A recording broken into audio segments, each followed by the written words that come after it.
నమస్తే సార్. నమస్తే అమ్మా. సార్ మీరు మనకి కొంతమంది వ్యూవర్స్ అయితే కామెంట్స్ పెట్టారు మిమ్మల్ని అడగమని. మరి అడుగుతున్నాను క్వశ్చన్. సో స్టార్ట్ చేస్తున్నాను. పాఠశాల స్థాయిలోనే ఆర్థిక అక్షరాస్యతను తప్పనిసరి అంశంగా చేయాల్సిన అవసరం ఉందని మీరు భావిస్తున్నారా అని అడుగుతున్నారు. భావిస్తున్నారా మీరు? ఎవరైనా భావించాలి. ఎందుకు? I will come to that. ఎందుకు ఇది కూడా అడగమన్నారు వాళ్ళు. అక్షరాస్యత అంటే లిటరసీ.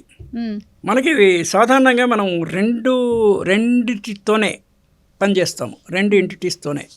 ఒకటి ఆల్ఫాబెట్స్, ఇంకోటి నంబర్స్, డిజిట్స్ వేసే అంకెలు. అంకెల కాంబినేషనే సంఖ్య.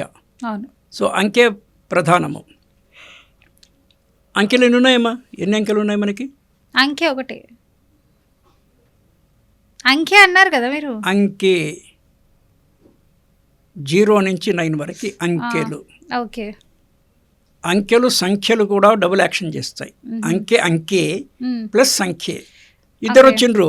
సంఖ్య 2 అంకె. ఓకే. 10 10 నుంచి పైకి ఇట్స్ ఏ కాంబినేషన్ ఆఫ్ అంకె, combination of digits, it's a number. Okay. This is about the what we say numerical literacy. Okay. Then alphabetical literacy రెండవది. A to Z 26 ఉన్నాయి కదా. మన ఇండియన్ లాంగ్వేజెస్లో 56 ఉన్నాయి. ఏబిసిడీలు అంటున్నారు. ఏబిసిడీలు 26. తెలుగులో ఈలు ఆరు. ఎన్ని ఉర్దూలో ఎన్ని ఉన్నాయమ్మా ఆల్ఫాబెట్స్? సేమ్ అంతే. 56. 26. మీరు తెలిసి చెప్తున్నారు? ఊరికి చెప్తున్నాను సార్. ఇంగ్లీష్లో ఎన్ని ఉన్నాయో దీంట్లో అన్నీ ఉన్నాయి. సేమ్ అంతే. సేమ్ ఇండియన్ లాంగ్వేజెస్లో 56 ఉన్నాయి. You take Sanskrit, you take Telugu, you take Hindi. నాకు తెలిసిన ఈ 3 లాంగ్వేజెస్లో మోస్ట్ ఆఫ్ ద ఇండియన్ లాంగ్వేజ్లో దే ఆర్ 56. సో ఎక్కువ ఆల్ఫాబెట్స్ ఉన్న భాష నేర్చుకోవడం ఈజీయా, తక్కువ ఉన్నాయి నేర్చుకోవడం ఈజీయా? తక్కువ ఉన్నవి obviously it's a common sense. కనుక ఉర్దూ నేర్చుకోవడం ఈజీ, ఇంగ్లీష్ నేర్చుకోవడము కష్టం అంటారా? అది కూడా ఈజీయే కదా. నేను కంప్లీట్ చేయలే కదా. ఓకే. తక్కువ ఆల్ఫాబెట్స్ నేర్చుకోవడం ఈజీ అన్నారు కదా. తక్కువ ఇప్పుడు మనం చర్చించే భాషల్లో ఏ భాషలో తక్కువ ఉన్నాయి? Urdu and English. అవి నేర్చుకోవడం ఈజీ. ఎక్కువ ఉండేవి కష్టం కదా. అయితే ఎవరి మదర్ టంగ్ తల్లి చిన్నప్పటి నుంచే చెప్తుంటుంది కాబట్టి అది ఈజీగా వస్తుంది. ఆల్ఫాబెట్స్ ఎక్కువనా తక్కువనా అది వస్తుంది. So this is the alphabetical literacy. అయితే అంకెలు సంఖ్యలు ఎట్లయితే డివిజన్ ఉందో, ముందు అక్షరాలు ఆల్ఫాబెట్స్, దెన్ వర్డ్స్. 2-3 అక్షరాలు కలిపితే వర్డ్. కాంబినేషన్ ఆఫ్ 2-3 పదాలు కలిపితే ఫ్రేజెస్. అయితే combination of few words is phrases అంటాము. More combination of words is a sentence. So numerical literacy, alphabetical literacy. The third one is ఇందాక మీరు main point financial literacy. Financial లిటరసీలో letters and figures 2 ఉంటాయి. మీరు ఏదైనా note తీసుకొని చూడండి. RBI governor sign చేస్తాడు, I promise to the bearer of this note so and so rupees అనేసి. 50 రూపాయల నోట్ అయితే 50, 200 అయితే 200 అట్లా. సో డబ్బు పాపం చాలామంది డబ్బు బాగా సంపాదించిన వాళ్ళకు కూడా వాళ్ళకి లెక్క తెలియదు అంటే వాళ్ళకి ఆ స్పృహ ఉండదు. కొంతమందికి చాలా డబ్బులు సంపాదించుకొని అంతకన్నా ఎక్కువ పోగొట్టుకున్న ఉదాహరణలు చాలా ఉన్నాయి మనకి. కరోడ్పతిస్ బికేర్డ్ బికారీస్. ఆర్థిక క్రమశిక్షణ, అగైన్ ASK, ఆర్థిక క్రమ శిక్షణ. I don't follow order. ఆర్థిక క్రమ సెంటర్ దగ్గర శిక్షణ ఉన్నవాళ్ళు చిన్నగా స్టార్ట్ ఉండాలంటారు. ప్రతిదీ ఏమన్నారు? జిగ్జాగ్ ఉండాలి అన్ని అంటారు. మరి కొంచెం బ్రెయిన్ పనిచేస్తుంది కదా అప్పుడు.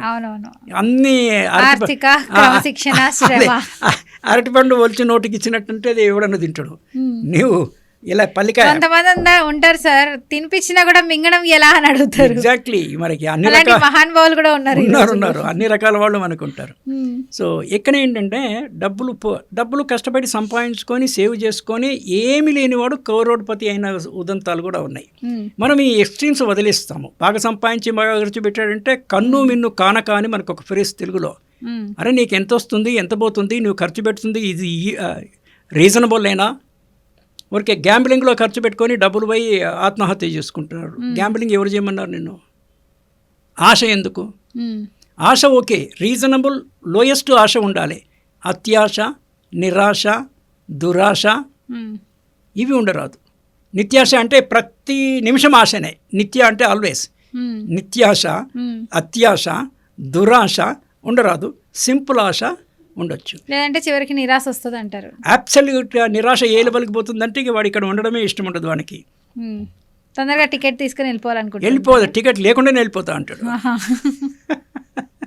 టికెట్లెస్, మనకి టికెట్లెస్ ట్రావెల్ ఉంది కదా, టికెట్ తీసుకోకుండా వీడు రైలు ఎక్కుతాడు, మనకి ఆ సోయే ఉండదు, పైసలు లేవు, ఎక్కుతాడు. ఎక్కడ దిగమంటే దిగుతాడు, మళ్ళీ ఇంకోటి ఎక్కుతాడు.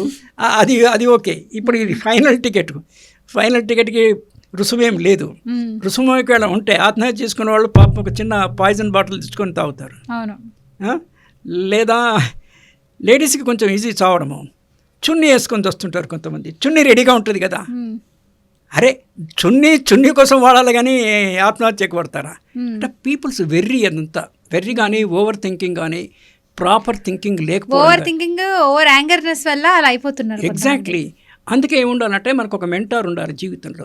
అంటే మనకి చాలా అంటే గొప్ప వాళ్ళు మెంటార్స్ని పెట్టుకుంటారమ్మా, అడ్వైజర్ని. ఇప్పుడు అంబానీ ఉన్నారు అనుకోండి, ముఖేష్ అంబానీ, ఆయనకి చాలామంది అడ్వైజరీ టీం ఉంటుంది. ఏ డబ్బులు ఎక్కడ ఇన్వెస్ట్ చేయాలి, ఎక్కడ రిస్క్ ఉంది, ఎక్కడ రిస్క్ కవర్ చేయాలి. మరి వాళ్ళు చూడండి, వాళ్ళ కంపెనీస్ ఏం ఫెయిల్ అవ్వట్లేదు, కొంతమంది టప్పున ఫెయిల్ అవుతుంటాయి. సో ఇవన్నీ సో మెనీ థింగ్స్ ఆర్. కొంతమంది అంటుంటారు, మీరేమో ఇప్పుడు అంబానీనే తీసుకుందాము, కొన్ని ఫెయిల్ అవుతూ ఉంటాయి కంపెనీస్, వీళ్ళు ఎందుకు సక్సెస్ అవుతున్నారు అంటే దానికి ఏమంటారు సార్ మీరు? ఏమనట్లేదు, అంటే మంచి అడ్వైజర్లు ఉంటారు అంతే. ముందు చూపు అది కూడా నేను ఒకసారి చదివానమ్మా. ఈ అంబానీ ఒకసారి ఏదో ప్రొఫెసర్ని అడిగాడు, ఏదో ప్లాన్ ఇవ్వడు అంటే they hire the talent not only in India, across the world. They have the information network ఉంటుంది. ఈ పర్టికులర్ ఆస్పెక్ట్కి వరల్డ్ లెవెల్లో he's the best person in order. 5 మంది 10 మంది లిస్ట్ ఉంటుంది. ఒక ఫస్ట్ వాడు రిఫ్యూజ్ చేస్తే సెకండ్ వాళ్ళకి they hire the talent, they pay whatever they want. ఎంత కావాలో అడుగుంటారు. వీడికే ఎంత అడగాలో తెలియదు. వీడు 10,000 20,000కు ఆశపడేవాడు 1,00,000 అంటాడు, తీసుకో అంటాడు. ఇంకోటి 1,00,000 అంటాడు, తీసుకో అంటాడు. నేను ఒక ఇన్సిడెంట్ జరిగాను, అంటే వాడి దగ్గర అంత వర్త్ ఉందనేసి వీడు కన్ఫర్మ్ చేసుకుంటారు. అండ్ దే సే మీకు ఫ్రీడమ్ ఇస్తున్నారంటారు. గవర్నమెంట్లో అది ఉండదు. ఈవెన్ ఐఏఎస్ ఆఫీసర్లు కూడా ఫ్రీడమ్ చెప్పుకోదగ్గంత ఉండదు. They have to subdue to the political system. మీకు 6 నెలలు నేను జోలికే రాను, నేను 6 నెలల లోపల రిజల్ట్ చూపించాలి. రిజల్ట్ చూపిస్తే you will continue, otherwise done. అట్లా అంటే ఒక ఓపెన్నెస్, ఒక నాన్ ఇంటర్ఫియరెన్సు, ఇవన్నీ ఉండడం చేత they are able to do it. నేను ఇందాక చెప్పిన వేరే కంటెస్ట్లో వీపీ అని చెప్తా ఉంటుంది, ప్రయత్నంతోనే అర్హత యోగ్యత సంపాదించుకోవడము. వాళ్ళకి విధి కూడా అనుకూలించింది. ఇప్పుడు వాళ్ళ ఫాదర్ ఉన్నప్పుడు ఇంత లెవెల్లో లేదు బిజినెస్. మరి మళ్ళీ మీరు ఇద్దరు బ్రదర్స్లో తీసుకుంటే కూడా ముఖేష్ అయినంత సక్సెస్ అనిల్ కాలేదు కదా. రిలేటివ్లీ ఆయన కూడా డబ్బులు ఉన్నవాడే, కానీ he was enjoying political, Rajya Sabha member అది ఇది ఉండే. సో అప్పుడు ఏమవుతుంది, attention diversion. Mukesh is totally, what is that, he is only into business 24 hours business. You breathe the business and breathe in business, breathe out business, అట్లా ఉన్నారు. ఆ రకమైన commitment ఉండాలి. That's why he is successful today అని అనుకోవాలి కదా. మనకున్న case స్టడీలో మనకున్న ఇన్ఫర్మేషన్ బట్టి మనం అనలైజ్ చేస్తే this is the thing. Okay, thank you so much sir, మంచి ఇన్ఫర్మేషన్ ఇచ్చారు. సో చూసారు కదండి, మీరు కూడా ఇలాగే ఇంకా ఏదైనా మంచి ఇన్ఫర్మేషన్స్ తెలుసుకోవాలి, ఏదైనా డౌట్స్ ఉన్నాయి, సార్తో మాట్లాడాలి, అడిగి తెలుసుకోవాలి అని అనుకున్న వాళ్ళైతే వెంటనే కింద స్క్రోల్ అవుతున్న నెంబర్కి కాల్ చేయండి, సార్తో మాట్లాడొచ్చు. Thank you so much for. Okay.